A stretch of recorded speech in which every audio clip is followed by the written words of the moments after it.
Thanks for joining us. I'm Alyssa Paldo. Right now, Peoria city leaders are gearing up to vote on whether to cut some losses with the Pear Marquette. Now, the city invested $7 million in the hotel back in 2012, and now developers are unable to pay back investors, licensing fees, and the bill to keep it afloat. Tonight, the Peoria City Council will vote on whether to approve a refinancing agreement. Through the agreement, the city would get back about $2 million and would add a special service area sales tax of 4% to the hotel.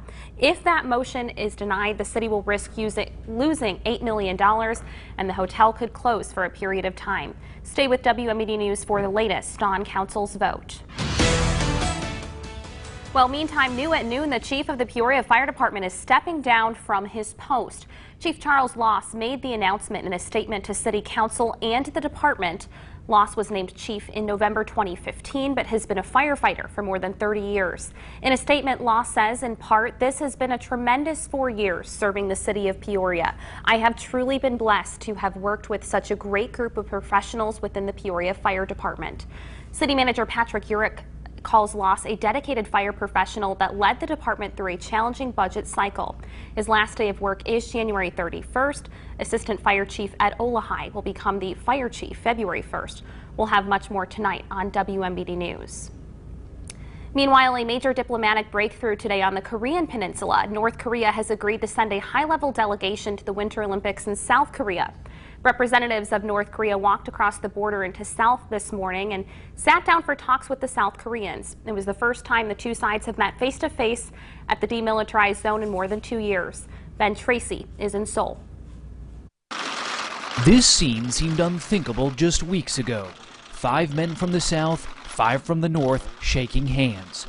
Dire warnings of war replaced with diplomatic warmth. The North Koreans said they are serious and sincere, offering what they called invaluable results.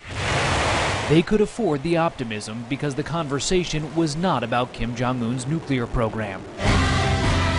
Instead, focusing mainly on North Korea's attendance at next month's Winter Olympics. The North quickly offered to send a high-level delegation, including athletes, a cheering squad, and performing arts groups.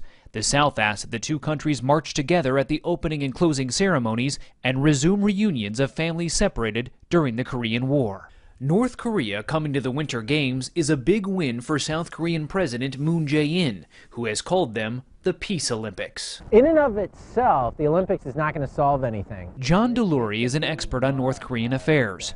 He says Kim Jong-un may feel confident enough in his weapons program to now engage in diplomacy. Do you see these talks going beyond the Olympics to something more substantial? Well, this is a very fragile process, but I'm seeing a lot of political will in Pyongyang and here in Seoul that the two sides want to make this a very different year, that they're serious about dialogue, and that really they're talking about more than the Winter Olympics, but they have to take this step by step.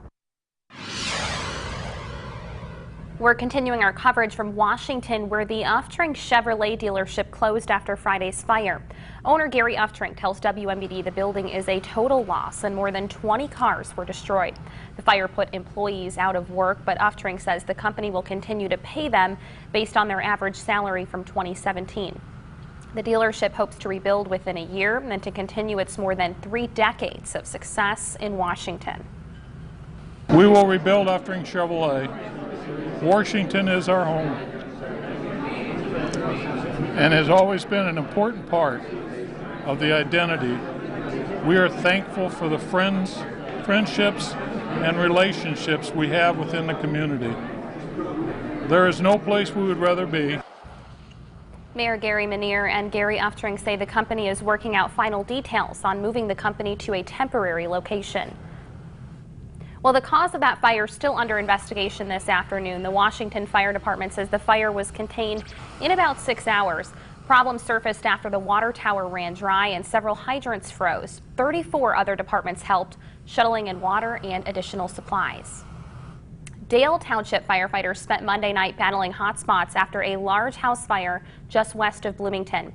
Firefighters responded to the house on the 8,000 block of 1350 East North Road, just after 3 p.m. The flames caused massive destruction to the home and vehicle. No one was hurt. Seven different fire departments came to aid Dale Township crews.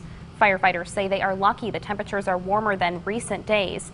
The cause of the fire is still under investigation. The city of Bloomington is joining other communities in central Illinois in updating its sexual harassment policies. This after Illinois passed a public act requiring local governments to update rules and formalize existing policies by January 15th. Normal and McLean County have already approved similar measures. Well, in the Twin Cities, Bloomington Mayor Terry Renner is touting the city's accomplishments over the last year.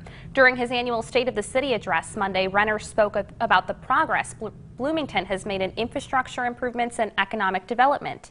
Now he says he's looking at the future, including continuing to revitalize the downtown to bring in more visitors, improve facilities around the city, and bring more business to the area. Compared to other jurisdictions, we are doing quite well. We have the second highest bond rating that you can possibly get. But that doesn't mean that we don't have fiscal challenges, especially coming up. Bloomington is looking at a $3 million deficit in its upcoming budget. The mayor asked the council to continue to work together in the coming year, even if there is some disagreement. A 61-year-old woman is facing animal cruelty charges in the Twin Cities this afternoon. Our news partner WJBC Radio reports Susan Green has been charged with killing her dog, Carla, after leaving her outside in the cold for 2 days. Neighbors called police after noticing Carla hadn't been brought inside. Green told police the dog wouldn't come inside. Kroger has announced it will be closing 2 locations in the Peoria area. And now owners of the Madison Park Shopping Center want to replace the grocer with a new store. An exploratory group is looking into possible replacements for the Kroger location on Harmon Highway. Last week, Kroger announced it will be closing its doors at the location by the end of the month. It'll also be closing the store on North Wisconsin Avenue. Well, still ahead, taking the learning outside. We go inside a school that is redefining learning outside the classroom.